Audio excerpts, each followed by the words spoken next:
Imagine living a certain way your entire life until you just can't anymore. You move to a nursing home and are forced to eat foods you've never tried before. For Alaska Natives, it's happening all across the state. But a new groundbreaking program in Kotzebue is trying to change that.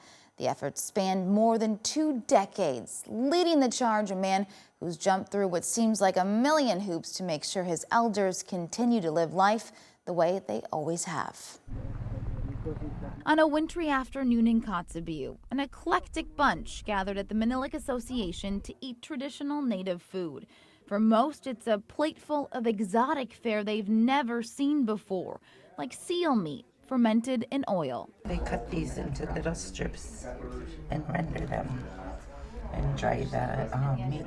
They dry the meat, hang the meat, and then they cut the blubber off of the skin, and then they strip it into pieces. Paulette Shirk is schooling regulators from across the country on what Inupiats eat.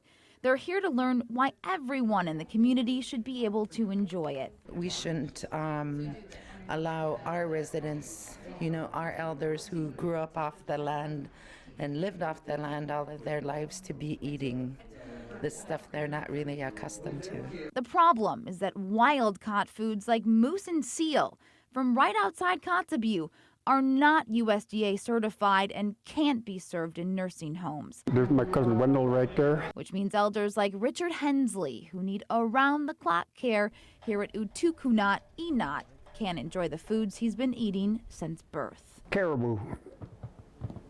Yeah, caribou is a lot tastier than seal. A recent change in the U.S. Farm Bill relaxed federal rules, opening the door for hunters like Cyrus Harris to put traditional foods back on elders' tables. My thought was, hey, we've been doing it for 10,000s of years, so let's do it the same way we've been doing it for all these years. Cyrus will provide much of the subsistence food once the program gets up and running.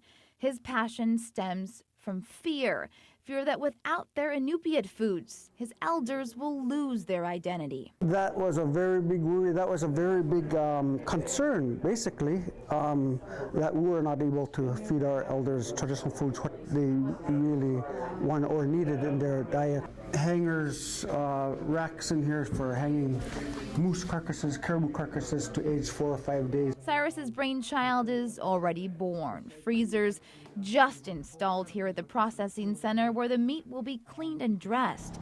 And hunters who will bring more food here are being vetted. We'll be able to actually tell them where this caribou came from, because one of the regulations from the state is who the hunter is. So we can actually say, this caribou, this moose is being provided to you by Mark or Joe the hunter. Now comes the hard part, rewriting the rules so that this food can be served here. No fur, no feathers, and nothing fermented. It's been the mantra of USDA rules for decades, but now they're here at this table with 6 other agencies to hammer out questions like, should fish be deboned before they're brought to the nursing home kitchen? It's a project that's taken decades, but for hunters like Cyrus, the community hunters take care of the community elders. It's a responsibility that means keeping his culture alive for every generation of Inupiats. While state and federal agencies finalize the new regulations, work on the processing center continues. Elders could be served their first traditional meal in the long-term care facility as soon as next month.